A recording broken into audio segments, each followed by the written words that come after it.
A Mira Leitão fez uma pergunta sobre o fato da economia brasileira estar indo mal ser culpa do Haddad, do Lula, do governo do PT, ou se a gente está sendo exagerado e de fato ele recebeu um país destruído pelo Bolsonaro. Dá uma olhada na pergunta que na volta eu vou explicar que eu acho que a gente está numa sinuca de bico aqui. O governo Bolsonaro, de fato, deixou, isso o ministro Fernando Haddad tem dito, e isso é verdade, de fato deixou bombas de efeito retardado, né? Tanto o precatório caloteado e também deixou receitas que ele aumentou, mas não previu no orçamento como o Bolsa Família. Mas as críticas à gestão fiscal no atual são muito duras. E eu sei que não é uma questão pessoal, porque você e ele e Haddad foram colegas na universidade, né? Na USP. Mas não tem uma cobrança exagerada. A dívida está crescendo, é verdade, tem que ter uma redução da trajetória, mas também os juros a 15%, a dívida ia subir mesmo que o governo conseguisse superávit. Eu queria que você... Se não há um desequilíbrio na avaliação da gestão fiscal. Pois é, galera, a pergunta em si, ela reflete um pensamento de muita gente da esquerda, né? De fato, o Lula, coitado, recebeu um país destruído pelo Bolsonaro, ele não podia fazer muita coisa, a dívida está crescendo, teve coisas escondidas e ele simplesmente está fazendo o melhor que pode. Isso é uma bizarrice. Isso, assim, vindo da Mira Leitão, essa pergunta em si já reflete o fato de que está completamente carregado de ideologia e visão pessoal e de amizade ou de preferência política e não técnica.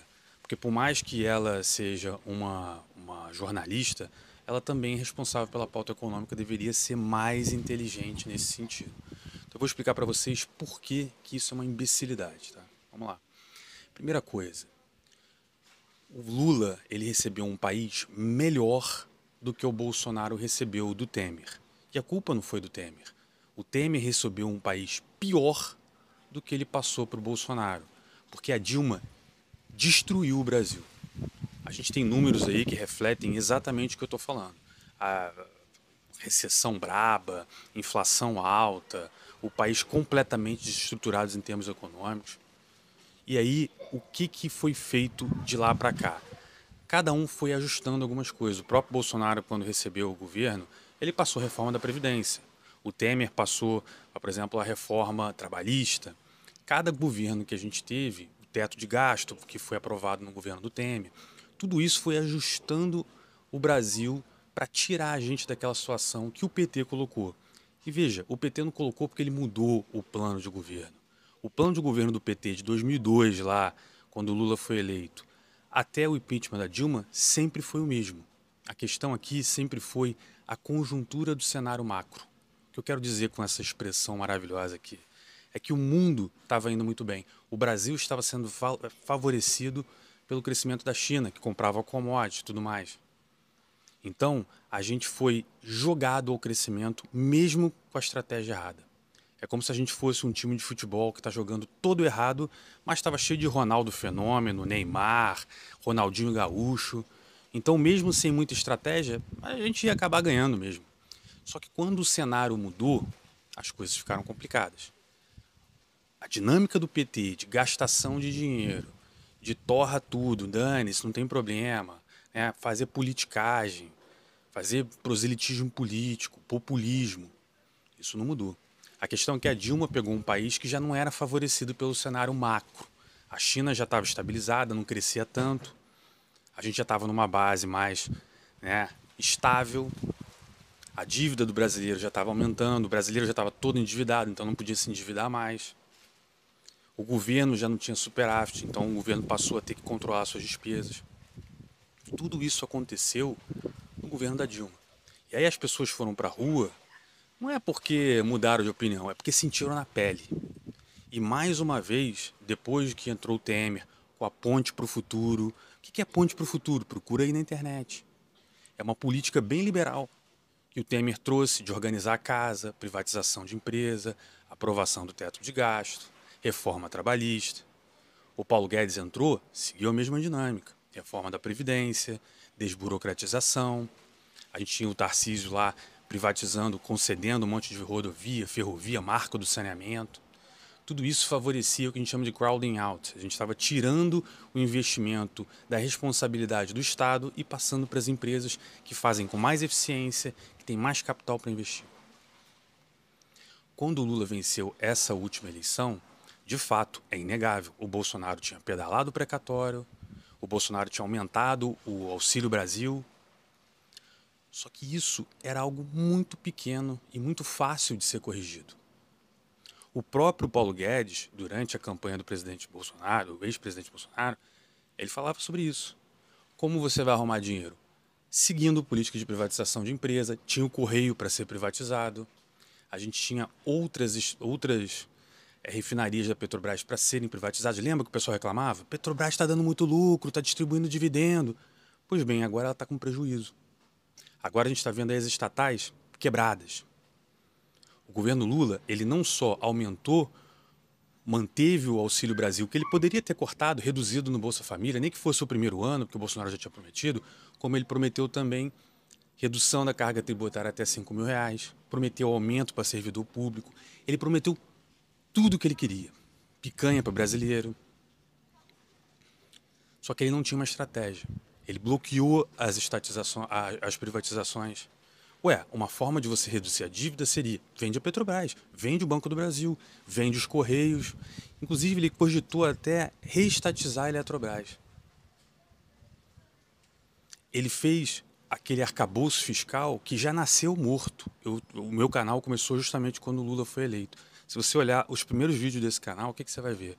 Eu falando, esse arcabouço é um teto ali de palha, né? É um toldozinho que o pessoal colocou em cima, isso não serve para nada. E agora, sei lá, tem pouco tempo, já se sabe que o teto de gasto não serve para nada. O governo saiu torrando dinheiro, aumentando o imposto. Olha que situação esdrúxula que a gente tem aqui no Brasil. A gente tem recorde de arrecadação de impostos aqui no Brasil. Olha que coisa legal, né? E ao mesmo tempo, nunca se gastou tanto dinheiro. A dívida nunca cresceu tanto. E essas visões equivocadas, essas brigas políticas, geopolíticas que o Lula fica arrumando, sabe para que serve? Para aumentar o risco do Brasil. E sabe o que reflete esse risco? Um aumento dos juros real. Quando você escuta algum idiota falar: é um absurdo, o Brasil tem o segundo maior juros real do mundo. É verdade, mas a pergunta que eu te faço é: por que a gente tem um juros real tão alto?